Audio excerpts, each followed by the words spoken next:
So, thank you for being here on the occasion of the 23rd Party Congress of the CPI M. And yesterday in the press conference, General Secretary Com Brinda had given you the main points about our political resolution, which was placed yesterday. Yesterday and today, there was a discussion, as is the tradition in our party. All delegates have an opportunity through their state representatives to voice their opinions on the political resolution of the party. I think perhaps the CPI M, following the traditions of party organization,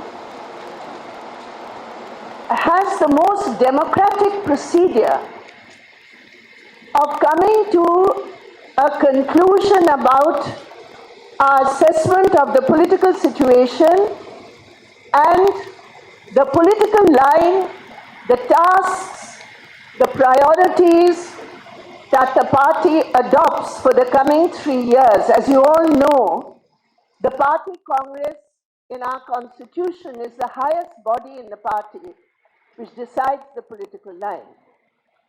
So,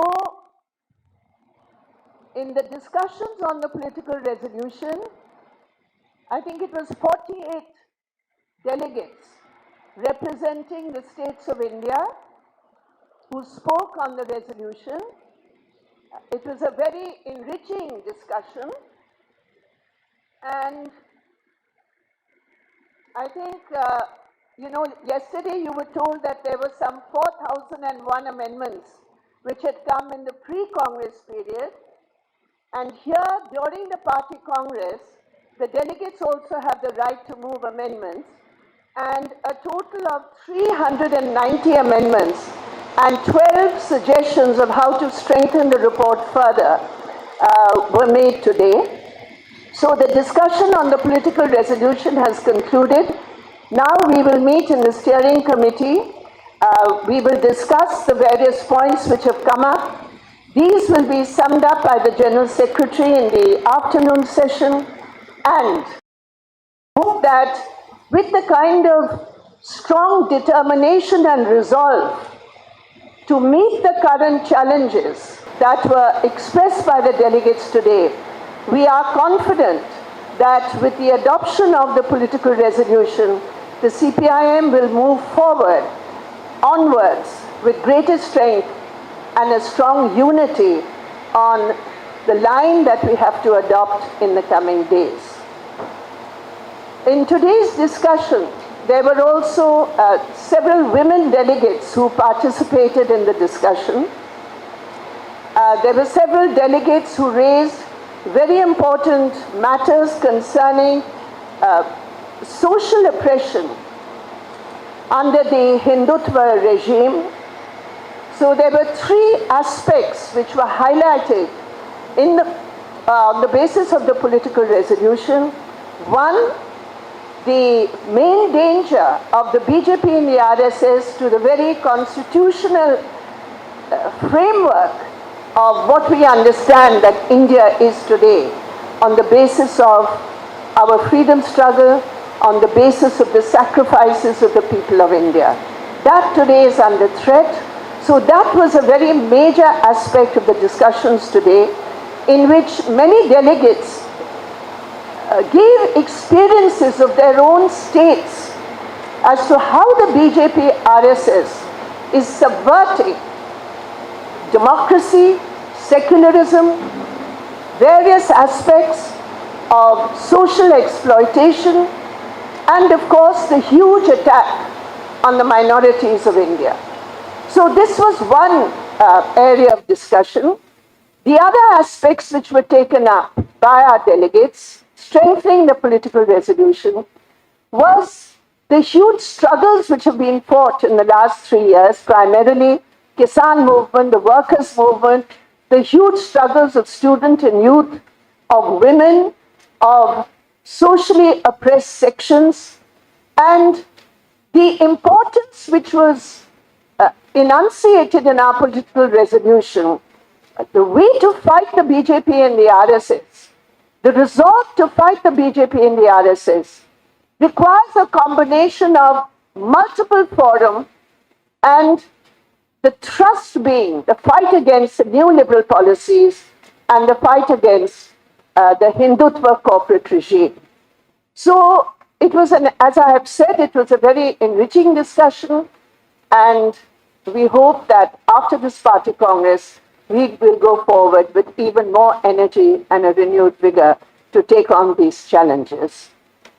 In the evening session, after the reply of the General Secretary and the adoption of the political resolution, with all the amendments which may or may not be accepted by the steering committee, then the political organizational report will be placed on behalf of the politburo by Comrade Prakash Karat. So this is what I had to say to you, and if you have any questions, I think we've already circulated some of the details of the speakers and so on. As you know, the discussions in the delegate session are within the delegate session, but we do give the names of those who spoke, which we have provided to you.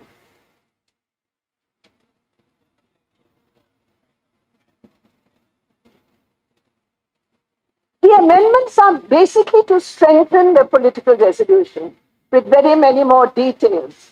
For example, how the BJP RSS is attacking in various states. What are the kind of attacks that Adivasis have faced in different states, Dalits have faced about women. So basically the approach of the delegates has been how to further strengthen the main formulations in the resolution. So I can't go into all the details of the amendments. We're studying them, and now once it is done, you will see the list of amendments which have been accepted. The political line has been very clearly enunciated in our, here's the political resolution. There's a special section, just to make it easier, especially for our media friends. There's a special section which is called political line. So all the points which are there are what were being discussed in the party congress.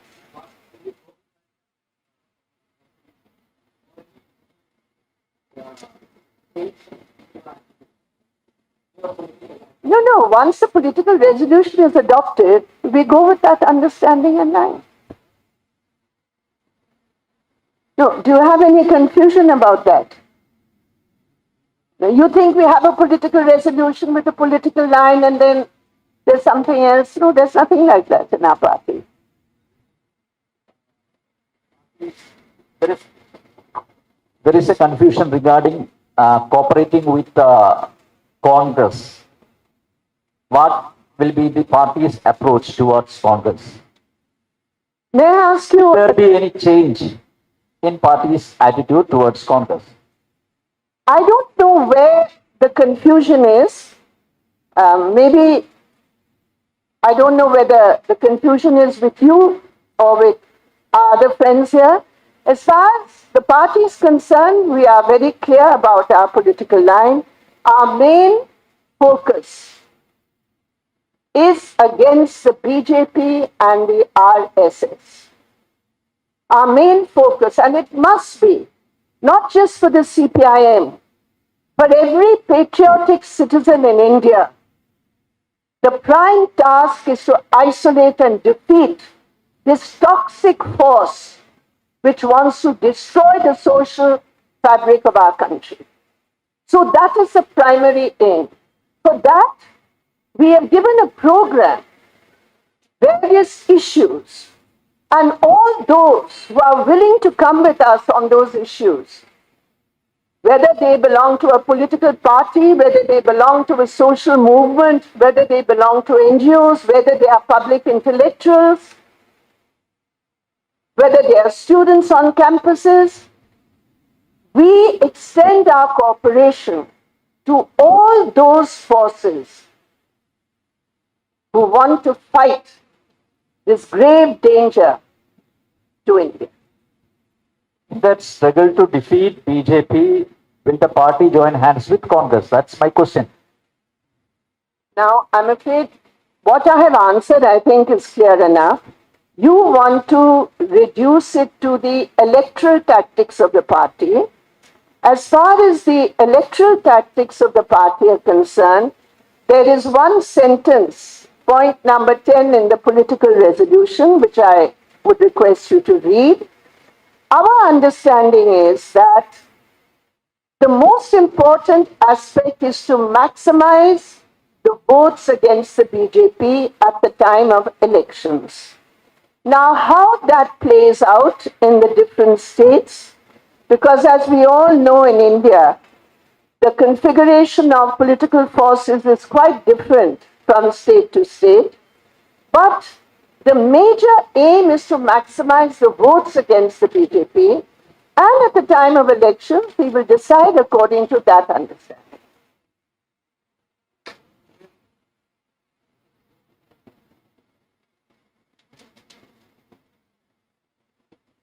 Comrade, could you elaborate the combination of multiple fora? Sorry? Could you elaborate the combination of multiple fora? Because already you mentioned in the DPR, draft political resolution, What's happening is this, the noise of this fan, it's making it difficult to hear. Can you? Now you have, it's okay.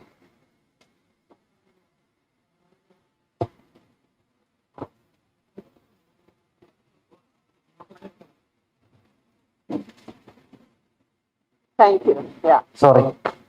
Could you elaborate the combination of multiple fora? It is already mentioned in the brief. So, you know, in India today, in different states, there are so many forces and there are so many platforms who are working on separate issues. For example, in the Kisan struggle, we found more than 500 Kisan organizations from different areas who were working together on the issue of the 3 black farm laws. So they had formed a platform, the party had supported that platform. So on many issues like that, there are forums, those who fight for democracy, those who fight for civil liberties, the Adivasi platforms, the Dalit platforms. So our understanding of mobilization of all these social forces, I would like to stress, it goes beyond the pale of just political parties. Beyond that, there is a vast section of the Indian population who are resisting in so many different ways. For example, if you look at the anti-CAA movement, according to our political resolution and assessment, the anti-CAA movement was the first big mass movement which challenged the BJP RSS agenda of changing the very identity and definition of citizenship in India. So it was a vast mass movement. There were so many fora which had been formed. And leading that whole movement were Muslim women. It was a spontaneous mobilization. But there were so many platforms which had been formed. So the CPI M supports such struggles, such platforms on the various issues which come up. So our point in this whole political debate and resolution is, what are the ways in which we mobilize the maximum number of people who are directly affected in one way or another by the policies of the BJP RSS? How do we reach out to these sections? How do we take our political message to these sections? That is the challenge which is facing the CPI M and, if I may say so, the left parties and the left movement today. So that is what our approach is. We have to strengthen our own party. We have to strengthen our own identity. We have to strengthen the identity of the red flag. we strengthen the identity of our alternative approach. And if you look at our political resolution, there's a whole section which gives you some of the areas in which we have an alternative approach to other parties. And that is what we have to take before the people in different ways. So I would say, I won't say this is something new which is being said by the party, but certainly in the current situation, I think it is this message which is an inspiring message to the party as to how, with our own ideological basis and our political understanding, the tremendous sacrifices that our comrades have made in so many states. And I would like to add specifically that in the entire discussion, a recurring theme has been the model of Kerala in so many important areas and how we should take the experience of the Kerala LDF and the Kerala LDF government's policies to the rest of the country.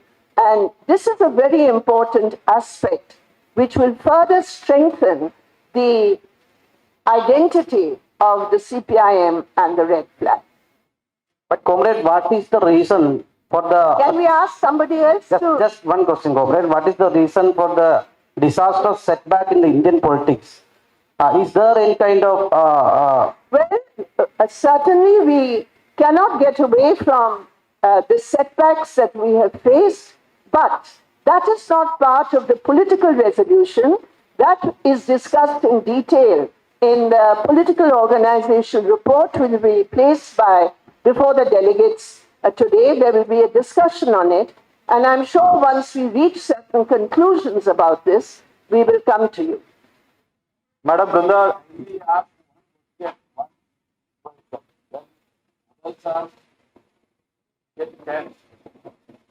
Mrs. Brinda, the scattered opposition bloc is a major gain for Modi and the beneficiary is BJP. What is the chance and possibility of a unified anti-BJP bloc in that? In the left-initiated process, what will be the position of Mamata Banerjee and Shiv Sena like opposition parties in that? No, I understand that these are issues which are very important and relevant for you to ask. But as far as I am concerned, I have answered that question with one line, that as far as elections are concerned, we have not gone into any details in this political resolution. Our aim is very clear, which I have spoken about a little while ago, and the maximization of votes against the BJP, that is our effort. How that works out, who is going to be at that time of elections, is something for that point. Right now, unlike many other parties, the communists believe in taking up the issues of the suffering of the people now, today, right now, what is happening to the people of India. Are we going to be waiting for some election and some people to come together and do this today? What is our task today? Our task today, as I have said, is to go among the people, to mobilize as many sections, social sections, think beyond political parties, social sections, to come out against this toxic regime. That is our focus right now. And that is what we are concentrating on. The importance of strengthening the party, the importance of, after all, communists are, we can't exist without our links with the people. So that is the main focus right now. Comrade, we heard this type of slogans every type of elections. But as you know that the strong beat in the center, BJP is very strong in the center. Without a good alliance, how you face the election out? Now, एक कहावत है ना हिंदी में, यहाँ से पकड़ो उधर से पकड़ो एक ही कान है. So point is this: you are limiting this entire thing to what is going to happen in the elections. I can understand. Those are very important questions. Today we are in 2022 April. This political resolution is for the next 3 years. There are a number of tasks which we have drawn out. So among those tasks, one is what is going to be our approach during elections. When that happens, definitely you will know how we go about it. But right now, the importance that I would like you also to appreciate is that this is a battle of minds also, not just of votes. What is happening today? What happened in Uttar Pradesh? Where a priest with 4 policemen sitting on his car as his protectors, he gives a call openly, according to the reports, that he will sexually assault Muslim women. And people are cheering that.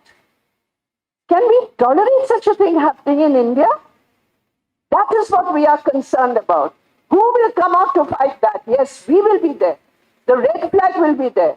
And whoever else comes out to fight that, yes, please come.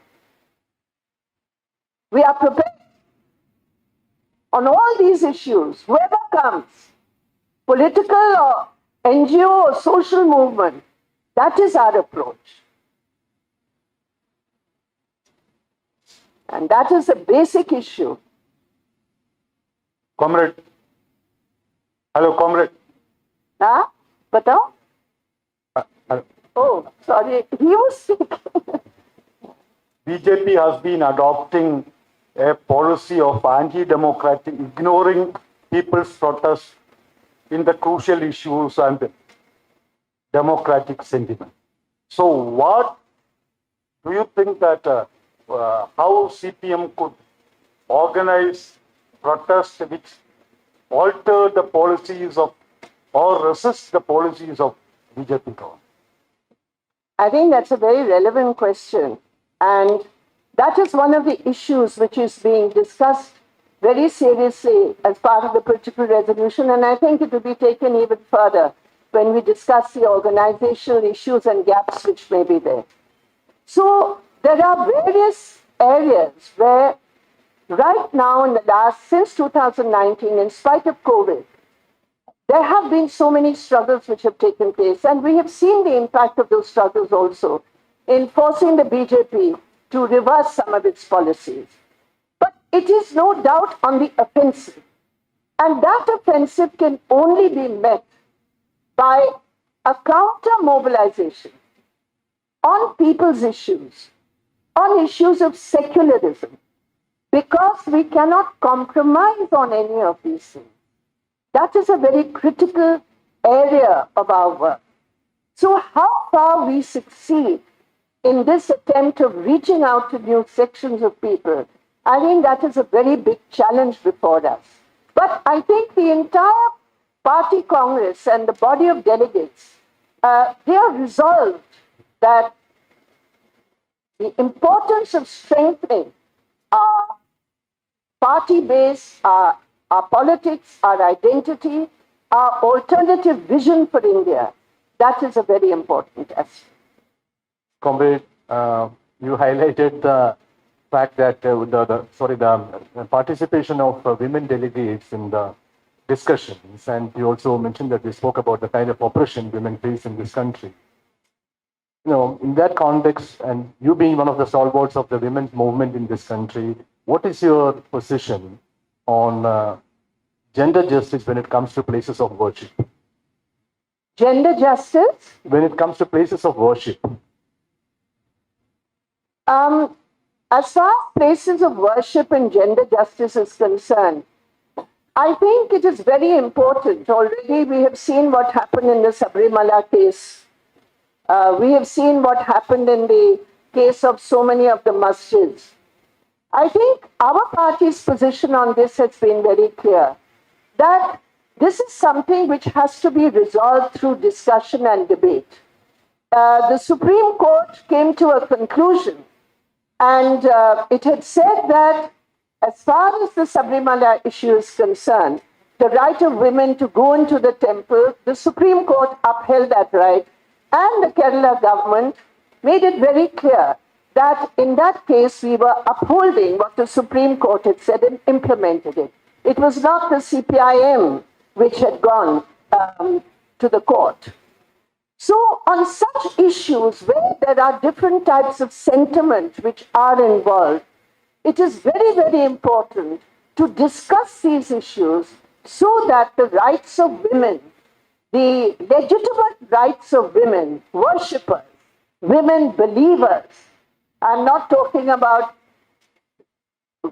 other public spaces where it is constitutionally guaranteed, but I'm talking about places of worship which are normally reserved for believers.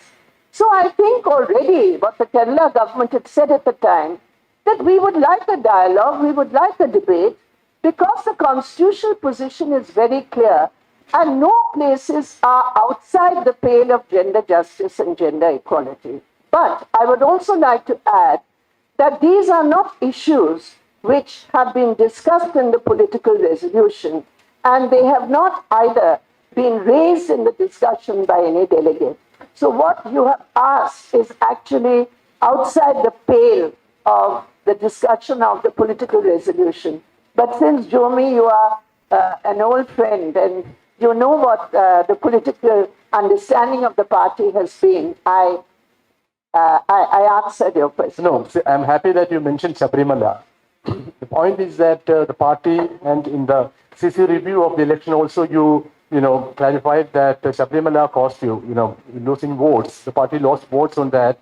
The point is that now that there is no stay on the Supreme Court judgment, and can gender justice wait for the courts to decide, the court to settle that matter for, finally, until that, can we wait? Jomi, I cannot go into that discussion right now. Today we are talking about the political resolution. We are talking about the issues which were raised as part of the discussion on the political resolution. Certainly at some other time, generally, how do communists take forward the issue of gender justice, where there are so many complications and different trends? What are the problems that we face in taking it forward? I think that's a very important point of discussion, which we can certainly have at any time that you would like. But right now, we are focused on the political resolution. And right now, what the women delegates from all the states had focused on was the absolute barbarity, the barbaric nature of the assault on women. And particularly on poorer sections of women. I mean, the barbaric nature of it. I mean, can you imagine a priest giving a call that if such and such happens, I personally will go and sexually assault a particular community's women? This is what is happening in India. And this is what we want, a much bigger democratic movement for the party also to take up these issues in a very strong and powerful way. Comrade, one question. After seeing the Prime Minister of India, I beg your pardon? after visiting the Prime Minister of India, the Chief Minister of Kerala said that even if the result of the social impact study against the project of Sewer Line, the government is determined to implement the same. But at the same time, General Secretary Sitaram is saying that we have to wait until the study ends. Please understand, there is no difference in the party whatsoever on the projects for development which are being taken by the Kerala government. There is absolutely no difference in the party. Let's be very, very clear about that. Absolutely none. There's no difference in what was said either. But the question here is, which I want to place before you, you know that the environment impact assessment is a thorn in the flesh of every corporate. You know that, na? You know that the first law which Narendra Modi ji, the Prime Minister of India, tried to bring in the Lok Sabha was to remove that entire section of environment impact assessment from the Land Acquisition, Relief and Rehabilitation Act. You know that now. Today in India, there are at least 8 BJP governments who have illegally, I would say illegal, because this is a central act, but they have, using their majorities in the state assemblies, they have removed that whole environment impact assessment. So today, for example, in many of the states where the BJP rules, they'll take over land of Adivasis, they'll take over projects, they'll impose projects, but there's no environmental impact assessment. Kerala government has said, we want to have an environmental impact assessment as per the law. The Kerala government, the Chief Minister of Kerala, is going through the due process. He has gone and met the Prime Minister. He has said this is a joint project. You please come out and say what is to be done and not done. Give us whatever requirements are there, we will do. I want to tell you one thing very, very clearly.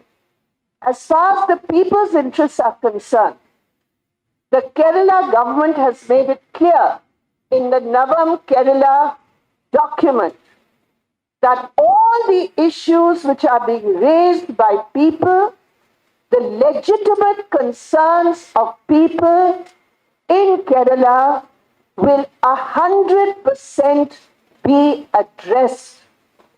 There is absolutely no idhar udhar agar magar about that.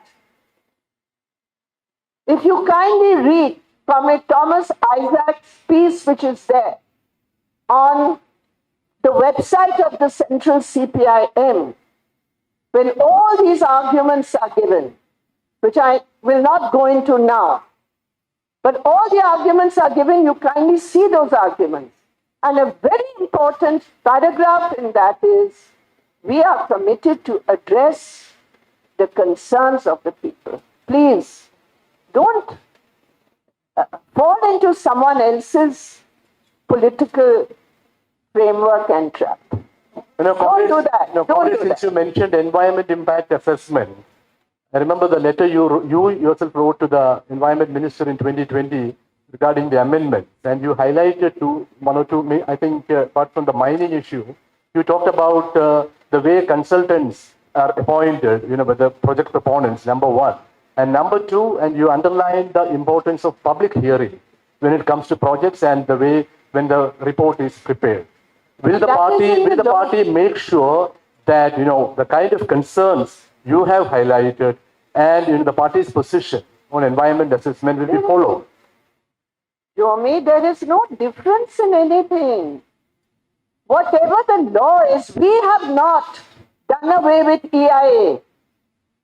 Please understand, the Kerala government has not gone to the central government like so many other state governments. Please, we don't want EIA. That is what they have done in Gujarat. Today they are talking about Gujarat model. There's no EIA in Gujarat.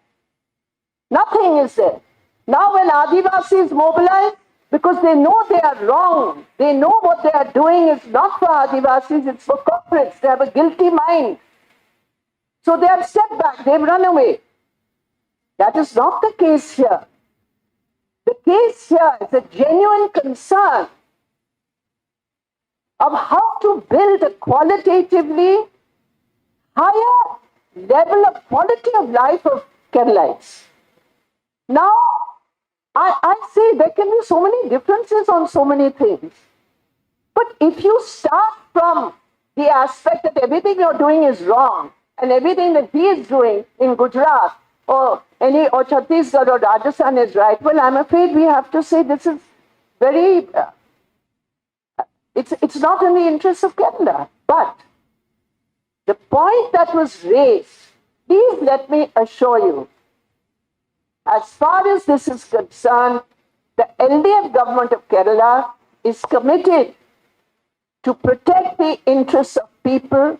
They will always take into account the voice of the people, and it is on the basis of that that again and again the government has given assurances. But if opposition wants to make I don't know what they want to do, but certainly it's not in the interest of Kerala. That's all I can say. Comrade, when you're in fact giving a blank check to the state administration, which has taken an aggressive stand on the Silver Line project, because the tone and tenor of the state administration is that they will go to any extent to get the approval from the central government, and they are determined to implement the project come what may. And let me point out one more thing. You are saying that the voices of the people will be heard, the grievances of the people will be addressed. But when the people are protesting, when the people are expressing their dissent over this project, the police force is being deployed to silence the people. So how do you take on that? All I can tell you is the people of Kerala, very recently, I think it is 1 year, not even, just 1 year. Not yet. I think in May it will be 1 year of the Kerala government's election and formation. I think the people of Kerala, when I say the people of Kerala, I mean the people of Kerala. And the LDF government of Kerala is a model for us. I'm here to tell you about the political resolution and our discussions. We have determined today that we are going to take this model of Kerala, alternative policies, pro-people policies, to the rest of the country. And as far as this specific project is concerned, I think the LDF government is there to answer all your queries which you may have. I can only say, as far as the CPI is concerned, the LDF government and its alternative policies are a model for us. Yeah, comrade, just comrade here. Yeah, myself. In 2005, in the Delhi Party Congress, history was created when you became the first woman member in the politburo. And in 2015, organizational plenum held in Kolkata, the plenum stressed the fact that the social composition of the party structure has to be improved. It meant that there should be more women Dalit participation in the party. And it in fact set a target for increasing the women membership.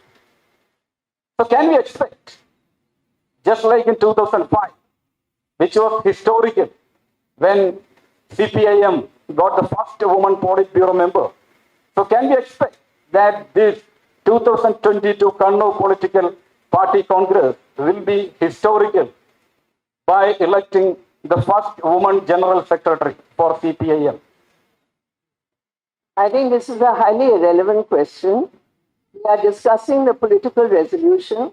As far as the membership of the party is concerned, women membership, as I have told you, today the political organization report is going to be presented, and we've got an assessment of where we have moved forward and where we are still lagging. So I expect there will be a discussion on this, because quite frankly, unless from the Central Committee, the Politburo, from the leadership in the states, certain efforts have been made. But how to internalize it at all levels of the party, these are issues which are placed in the report which will be discussed. And all those details will be given to you. Is there any issue regarding the general?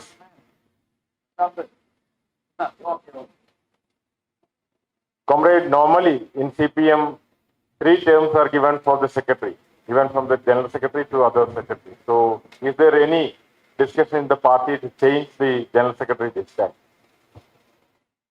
I told you these are highly irrelevant questions. They are not relevant at all to what we are discussing, which is a political resolution. There is no controversy in the party on that. There's absolutely no controversy except among those who can't, if you excuse me for saying so, to khana hajam nahi hota hai. Difficult to digest one's food unless one sees there's some controversy.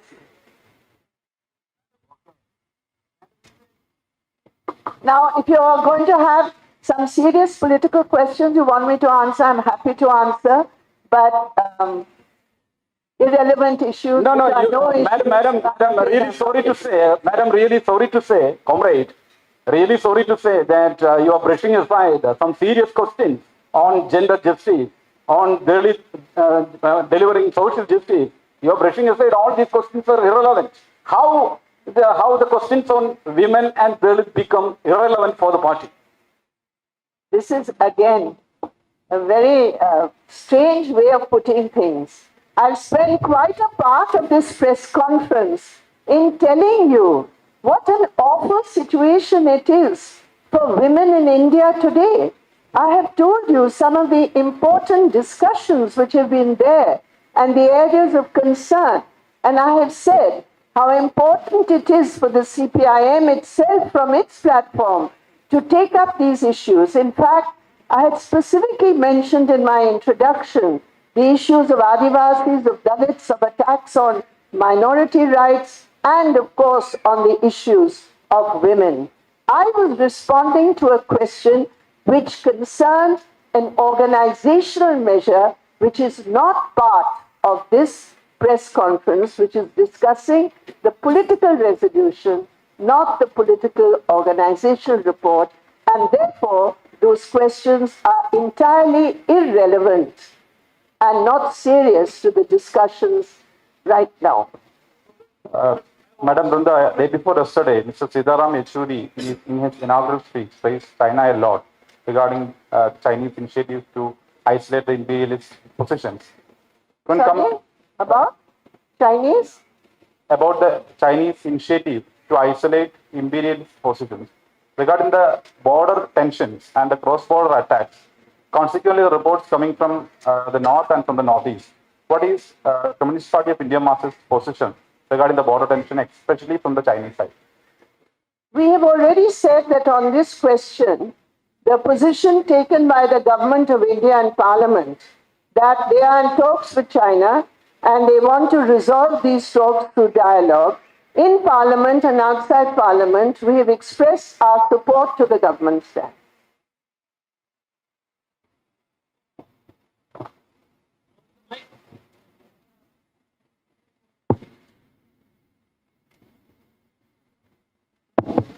The opposition and left party, the secular opposition in the country as well as the left party have in the last 1 year taken up the agrarian distress issue in a very concrete manner through the farmer struggle, of which the Kisan Sabha was a very important component. But then, as important as the agrarian distress is the distress, Please put the mic, I think. as important as the agrarian distress is the distress of unemployment, which is spreading across the country like a pandemic. Does the CPM or the party Congress, has it been able to think in terms of a concrete action plan, just like the farmers' agitation, to address this unemployment issue? Yes, that has been a very important aspect of the discussions in the party Congress. In fact, we expect that there will be a resolution placed specifically on the whole issue of unemployment. And yes, there are plans which are being made as to how to broaden this movement on the issue of unemployment and all the connected areas of this, including vacancies in government posts. You know, there are so many lakhs of vacancies now in government posts. There are so many states where the exams itself are not being held or being completely sabotaged. And the whole question of the path of development, which is in fact, as we always say, job loss growth, which is what the figures also show. So how to take it in a concrete way? Because there have been many spontaneous struggles, as you saw in Bihar and Uttar Pradesh, on the issue of unemployment. So we do have to have a very strong intervention on this. And that was an important issue which came up for discussion. And thank you for raising it in your question.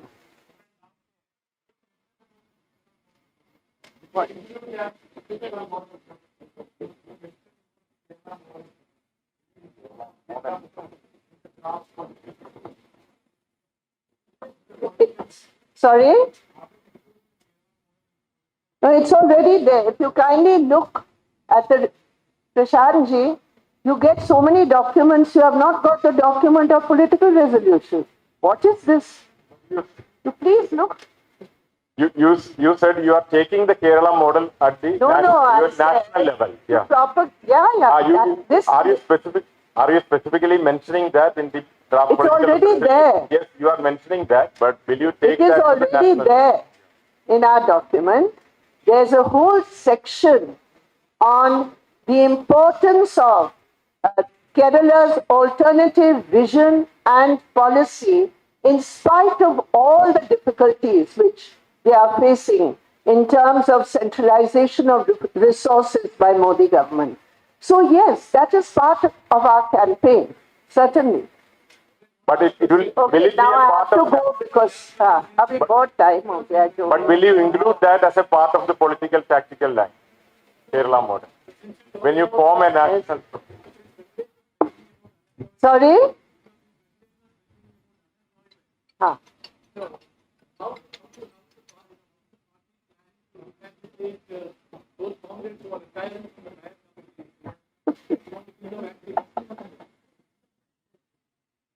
Jomi, you come here and you make that joke and let all those who are doing it live, they can understand the importance of your sense of humor. So thank you very much indeed.